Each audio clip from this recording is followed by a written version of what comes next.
Salut les Astrams, nous revoici pour encore une nouvelle vidéo. Cette fois-ci, on va continuer un petit peu dans les constellations du zodiaque parce qu'après le Bélier, il y en a une qui est vraiment pas très très loin et qui, elle aussi, est ouais, plus facile à repérer déjà que le Bélier et qui en plus est quand même un peu plus riche en objets déjà connus, en objets faciles et en objets super chouettes à photographier. Allez, on y va.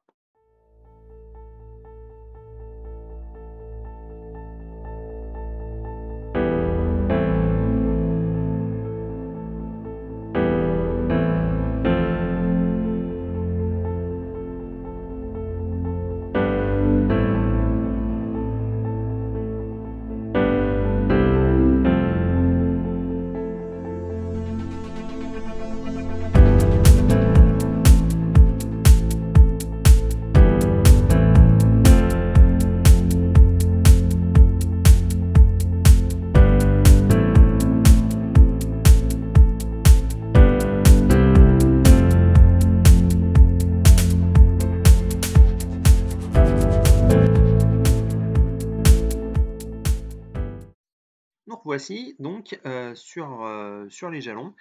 Euh, donc, comme je disais, nouvelle vidéo sur encore une constellation du zodiaque. On va pas faire les 12 d'un coup, hein, mais voilà, on est dans une zone où bah, elle n'était pas très loin, donc je me suis dit pourquoi pas. C'est le taureau. Donc, taureau, deuxième constellation du zodiaque.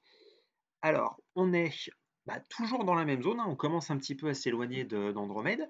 Andromède, Persée, Cassiopée et compagnie, là. On commence un petit peu à s'en éloigner. Alors, c'est globalement facile à trouver, hein. Là, elle est plus remarquable quand même que la constellation précédente qui était le Bélier. C'est donc le Taureau. Alors, quand on parle de constellation du zodiaque, euh, ouais, la plupart en fait sont des constellations qui sont très très anciennes. Là, forcément, c'est associé à différentes mythologies. Alors, pour le bélier, je vous ai parlé de la plus connue, hein.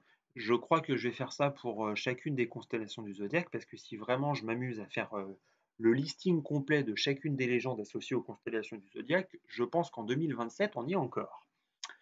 Donc là, la constellation du taureau, en fait, elle fait référence à la forme qu'a pris Zeus pour séduire Europe. Voilà. Donc, ce coureur de jupons qui était Zeus a pris la forme d'un taureau pour aller séduire Europe, au nez et à la barbe bien rasée d'aira sa femme, pour pas qu'il soit repéré. Hop, voilà. Alors, le taureau. Donc, le taureau, constellation du zodiaque, plus facile à repérer que le bélier. Comment on fait? Il y a deux manières globalement de faire. Dans tous les cas, c'est simple. C'est assez facile. On va repérer, on va regarder les deux techniques. Alors, par laquelle je commence? Ouais, si, on va commencer par celle-ci. On prend toujours nos points de repère, notre fameux alignement entre Mirfak et nos deux étoiles que sont Mirac et Almac. Hop, on part, on continue donc de descendre, hein, voilà, hop, et quand même assez bas, on va dire beaucoup plus bas, on va avoir un espèce de triangle un peu allongé, un peu ramassé. Voilà. Ce triangle, c'est le taureau. Alors, le taureau, on va le repérer, il y a une étoile qui est très très brillante, c'est Aldébaran. Aldébaran du taureau, c'est l'étoile la plus brillante de la constellation et elle symbolise l'œil du taureau. C'est d'ailleurs ce que signifie le nom Aldébaran en arabe, je crois. Aldébaran, c'est œil de taureau. Donc ça, c'était la première manière de localiser la constellation du taureau. La deuxième manière de le localiser, c'est en fait, on regarde donc toujours dans cette zone et on plonge donc notre regard en bas, hein, vers le sol, et on va distinguer un espèce d'astérisme qui nous rappelle vaguement une forme qu'on connaît bien, qu'on connaît tous. On a l'impression de voir la grande casserole en miniature. Bon, alors vous me direz, qu'est-ce que c'est que ce machin? Et ben ce machin, c'est ce qu'on appelle M45. Pour le moment, je vous en dis pas plus, on verra ça dans quelques minutes quand on va en parler. Donc, une fois qu'on a localisé cet astérisme de mini grande casserole, hein, et ben là on fait partie, et là on est déjà dans la constellation du Taureau. Il suffit juste en fait qu'on notre regard continue de se porter vers le bas, et donc là on va retomber sur notre fameux triangle qui symbolise donc les cornes du Taureau. Les cornes, une corne ici, une corne là, la tête, le dos. Voilà. Si ma mémoire est bonne, c'est ça. Voilà. L'œil, la tronche, le corps et les pattes. Voilà. Oui, j'ai pas toujours tort, hein. Non, je rigole. Mais voilà. Alors, après, une fois qu'on a fait ça, globalement, qu'est-ce qu'il y a d'intéressant dans cette constellation?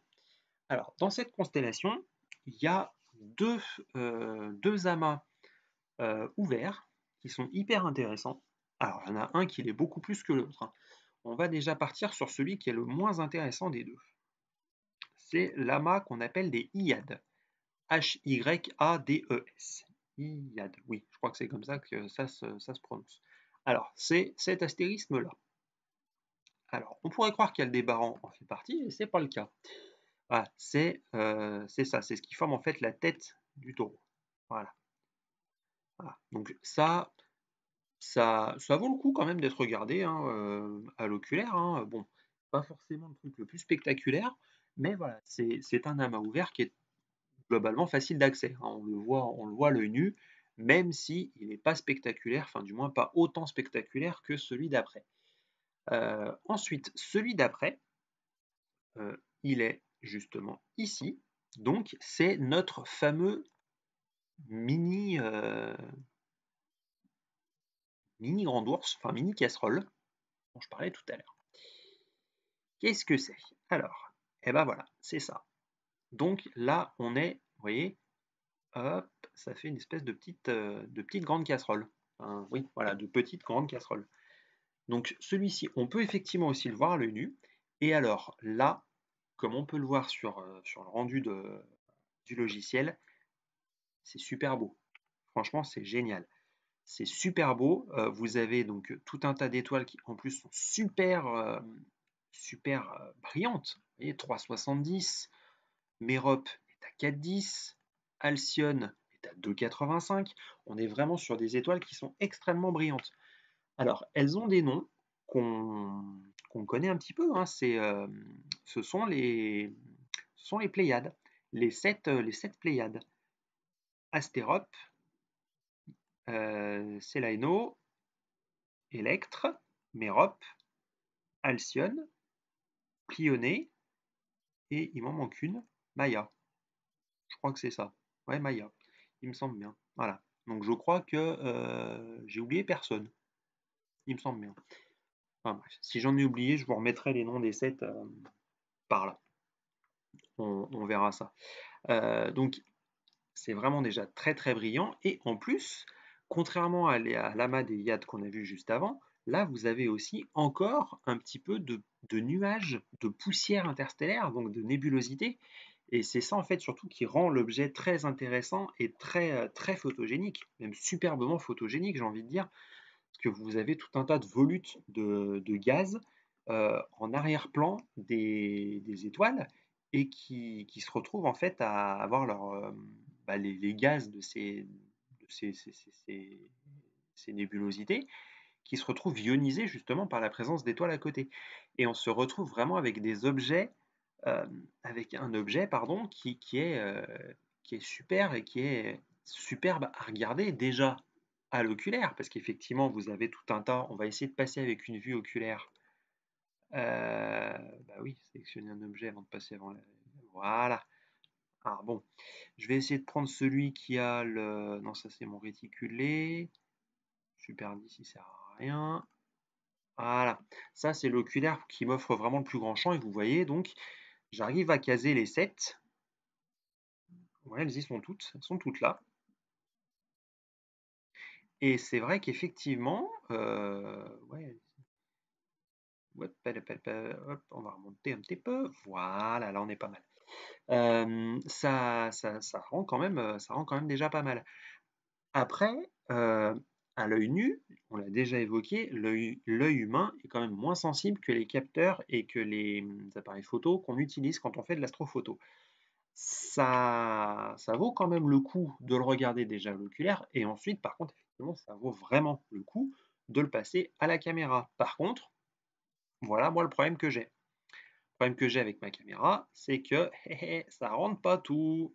Donc je suis obligé de faire une mosaïque. Enfin, je serai obligé de faire une mosaïque. Mais je ne l'ai pas encore tenté parce que la technique de la mosaïque, avec pour le moment ma monture actuelle, qui je le rappelle n'est pas GoTo, c'est un peu compliqué quand même. Enfin, à l'heure à laquelle je tourne cette vidéo, c'est pas GoTo. On verra plus tard, mais voilà. Ensuite, donc il nous reste quand même un dernier point à regarder dans le taureau. Où est-ce qu'elle est? Mince, attendez, j'ai un trou de mémoire. J'ai un trou. Ah bah voilà, bah oui, si, c'est même M1. Euh, Franchement, j'aurais pu quand même m'en souvenir. Le tout premier objet de Messier. Enfin, c'est pourtant pas compliqué. M1. Voilà. Hop, j'étais pas du tout au bon endroit. Alors, M1, qu'est-ce que c'est? M1, c'est ce qu'on appelle la nébuleuse du crabe. Alors, pourquoi du crabe? Bon, bah, moi, j'ai toujours considéré qu'effectivement, je ne sais pas si j'ai juste, hein, je ne prétends pas détenir la vérité absolue, voilà, ça ressemble un petit peu à des pattes de crabe, ces espèces de petits filaments. Moi, c'est toujours comme ça que je me le suis figuré. Alors, cette nébuleuse, c'est un reste de supernova. Alors, une supernova, qu'est-ce que c'est? Peut-être qu'un jour, je ferai une vidéo sur le cycle de vie des étoiles. Honnêtement, je ne sais pas. Il faudrait déjà que je me renseigne parce que alors, le sujet est quand même assez vaste. On verra ça plus tard, beaucoup plus tard. Le fait est qu'une étoile, quand elle arrive, une étoile quand même d'une certaine taille, hein, plus grosse que le Soleil, quand elle arrive en fin de vie, hein, elle a donc épuisé tout son carburant, elle va subir des transformations au niveau donc, du cœur de son cœur d'étoile. Va y avoir donc des contractions, des dilatations, et au bout d'un moment, il arrive que l'étoile est complètement crevée de chez crevée, donc elle s'effondre sur elle-même. Cet effondrement du cœur provoque en fait une dilatation énorme de ses couches externes et ça pète. Et quand je dis ça pète, ça pète. Donc tout ce qu'on voit là, avant, c'était tout condensé en une seule et même étoile. Là, en fait, cette étoile-là, elle a pété un gros coup, et donc c'est ce qu'on appelle une supernova. Cette supernova, d'ailleurs, ça a été la première supernova que l'être humain a pu euh, voir de ses propres yeux, enfin du moins c'est la première qu'on a répertoriée. Elle a été visible en plein jour, entendez bien en plein jour, et c'était en l'an 1054. Donc ça a été répertorié dans des rouleaux de parchemin chinois, me semble-t-il, si ma mémoire est bonne. Je crois que c'est ce que j'avais. Il me semble bien que c'est ce que j'ai retenu, oui. Donc c'est vrai que c'est quand même fou de se dire que voilà, ce machin-là, ça a plus de 1000 ans, hein. Enfin, ça a quasiment 1000 ans. Et cette lumière-là nous est parvenue. Alors, c'est quand même pas la porte à côté non plus, hein. Je suis en train de chercher. J'ai pas, ouais, malheureusement, j'ai pas la distance. Euh, ouais, si. C'est quand même situé à 6524 années-lumière. Donc, globalement, la lumière qui nous parvient aujourd'hui est partie il y a 6500 ans. Donc, ni vous ni moi, on était nés. Voilà, la civilisation était encore à l'âge de pierre. Donc voilà. Quel est l'état actuel de la chose? Ben, on le saura, réponse dans 6500 ans, hein. D'ici là, Galaxy Astro n'existera plus, hein. L'être humain, on ne sait même pas trop où il sera. Mais bon, bref, si ça se trouve, on sera même plus sur Terre. C'est carrément de la science-fiction, hein. Je déconne, hein. Je suis pas comme ça quand même. Donc voilà, donc on va s'arrêter là pour le taureau. On a déjà quand même vu pas mal de petites choses. Et donc on va se retrouver plus tard pour d'autres vidéos. On va commencer petit à petit à quitter toute cette zone pour justement aller explorer de nouveaux horizons. Allez, à ciao les astrams!